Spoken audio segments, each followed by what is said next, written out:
Right, now we're going to do a water scene, which is something I took down photo I took down Caloundra years ago. And talking about photos, we're always better off doing our own reference material. Excuse me. Because you've been there. If you take those photos, you've been there and you've got some memory of the place and you can put your own feeling into the painting. This one here, it's going to be just a single boat in the water with the muddy foreground. And we start the same way with on our stretch paper. Make sure your brush is clean because it still had some of the sky from the last one in it. And we go around the boat. We don't have to mask up anything on this one.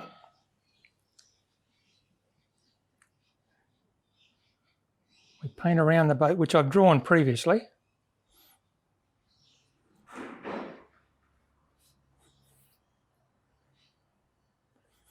And bring that all the way to the bottom.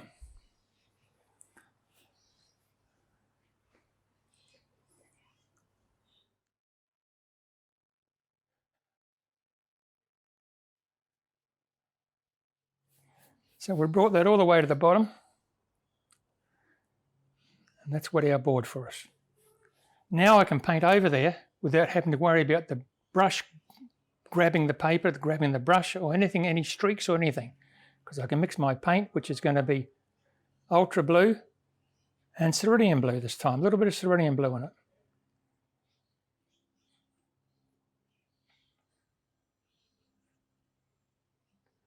Ultra blue and cerulean blue. Light at the top. Bring the bead edge down.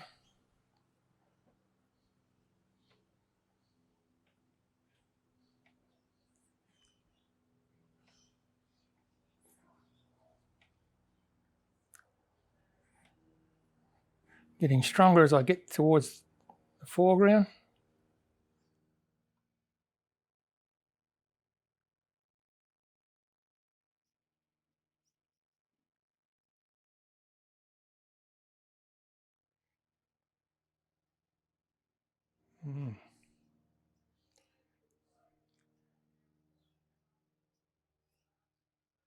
And then we bring this all the way across here.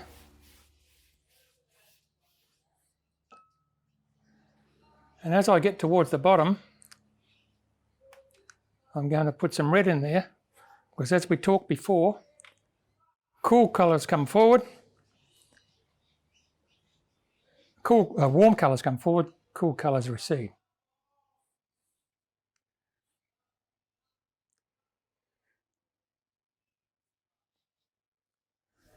What I'm going to do now is use the tissue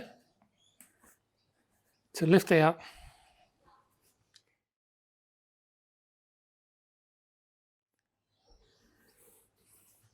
the reflection of the boat.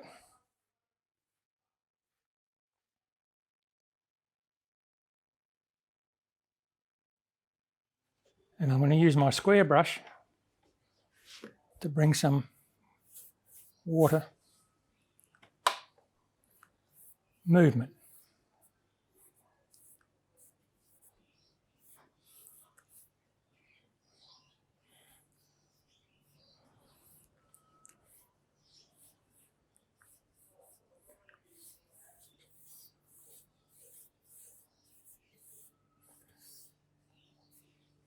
Fade away as it gets higher.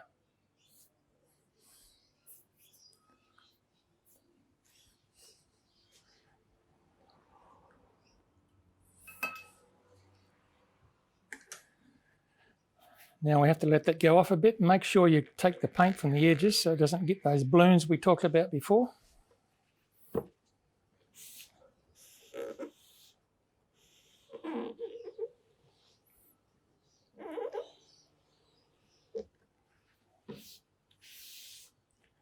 And just use a bit more tissue to lift more of that reflection out. You can do this with a brush, but I find it easier to do it with the tissue. In these circumstances.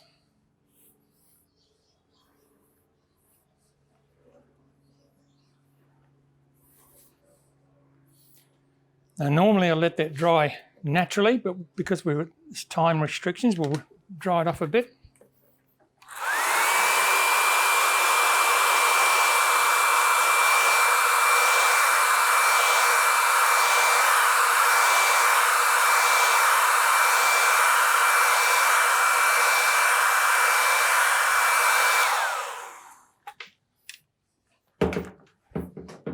And we're going to put the muddy foreshore in while it's still damp a bit. And I'm going to mix up some raw umber, burnt sienna and raw sienna. Give me a nice muddy colour here. And I want to put it on now while that's still a bit damp. So you'll see how, if you get in close, you'll see how it creeps.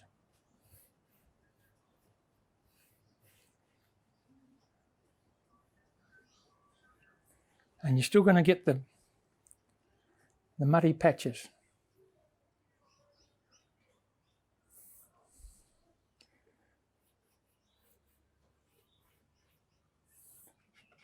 As you come closer towards you, it gets stronger in tone. We talked about tone before, it gets stronger in tone.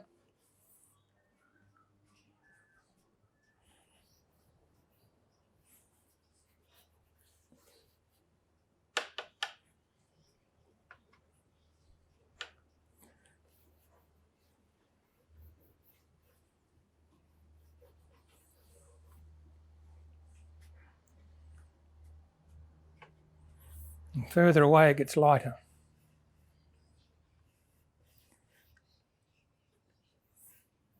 There's a few bits of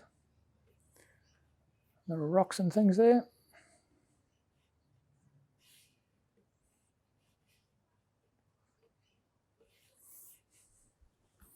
And because the light's coming from in front of us here, back to us, we have an edge on some of these rock pools. So we're going to use our indigo and ultra blue.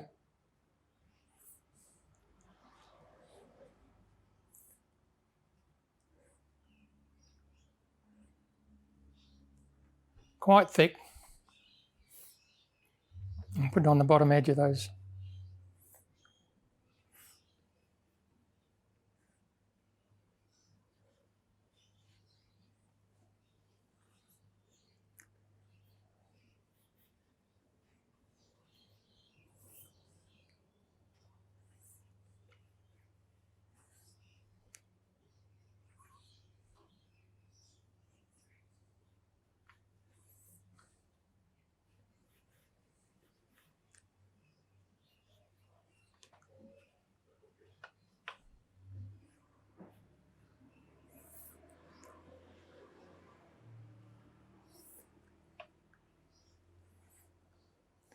And we just put a little bit of a few rocks across there.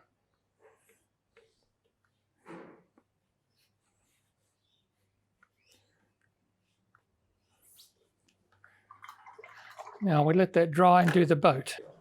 Okay, so what we're going to do now is the boat. We're going to put the shadows inside the boat here.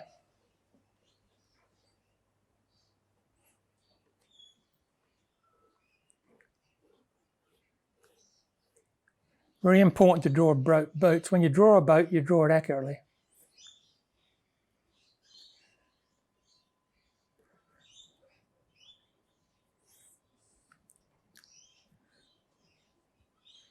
We're doing the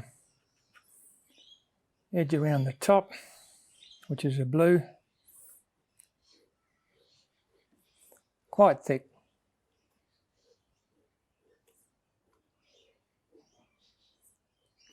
Remember, we're not doing a portrait of the boat, we're doing our impressions of the boat.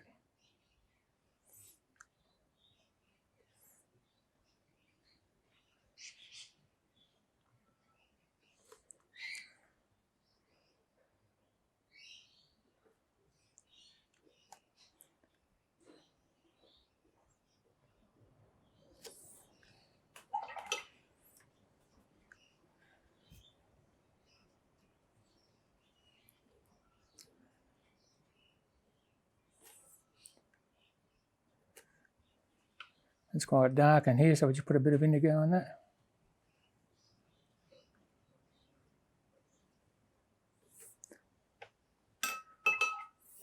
And we'll put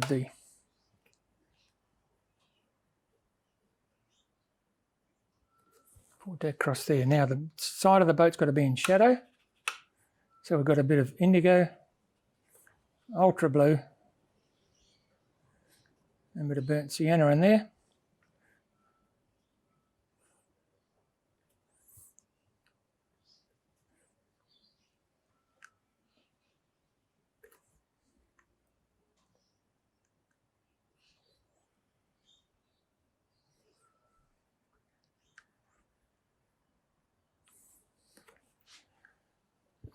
The bottom of this particular boat we have here, it's got a green anti-foul on it. We're going to put red on that because we're an artist, we can do what we like. We're going to do a dirty red anti-fouling.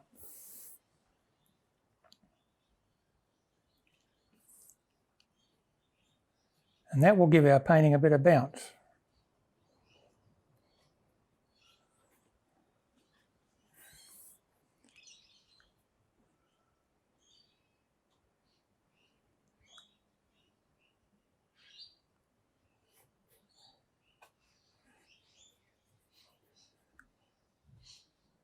It's just alizarin crimson with a bit of indigo in it.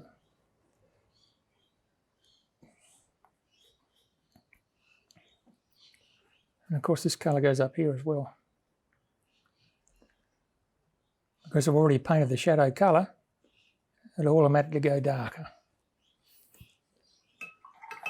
We want to get a bit of light reflecting on that, a bit of water where it's moving. We just blotter it like so. And you get the impression, which is what we're all about, impressions. You get the impression of the water bouncing, light reflecting off it.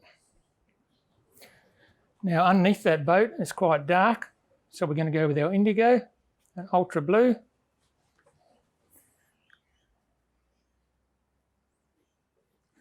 Put a bit of our red in it because that's the colour of the bottom of the boat anyhow.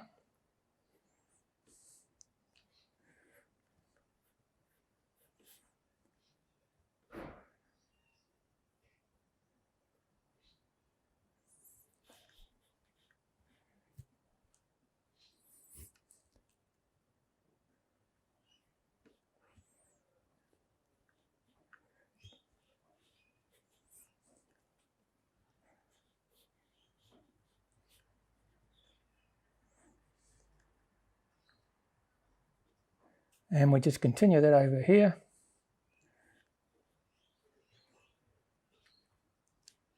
And we've got our shadow colour down this side.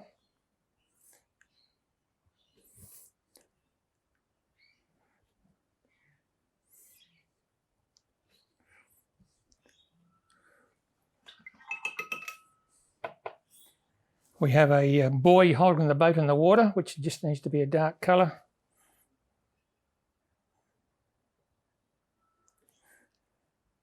And that's got to have reflections on it as well.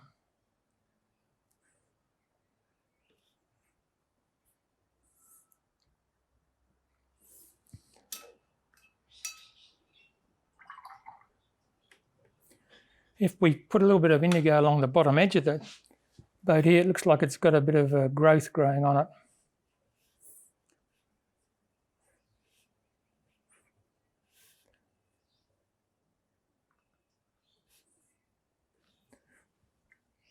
Let the water do the work. And then we've got the square brush now. Because this is still damp, if I use a square brush on edge, I can take that off of there and bring it across into there. Some of that water. Take that right into there like that. Take that into there like that.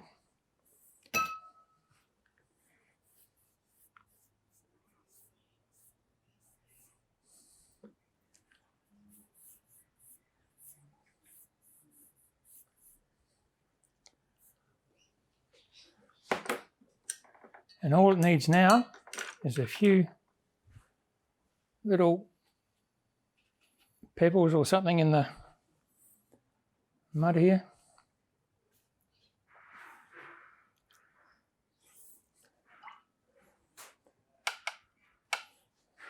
Bit of burnt sienna and a bit of indigo.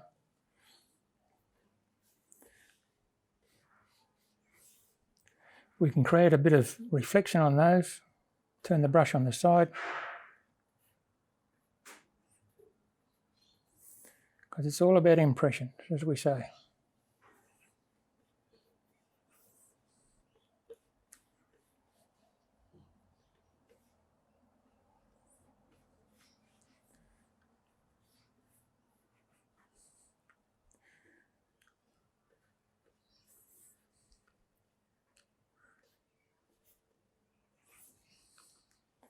And there we have it. A little dinghy. Oh, I better put a rope on it so it doesn't float away.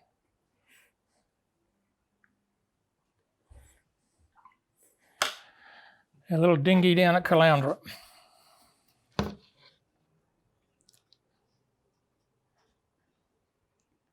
Okay.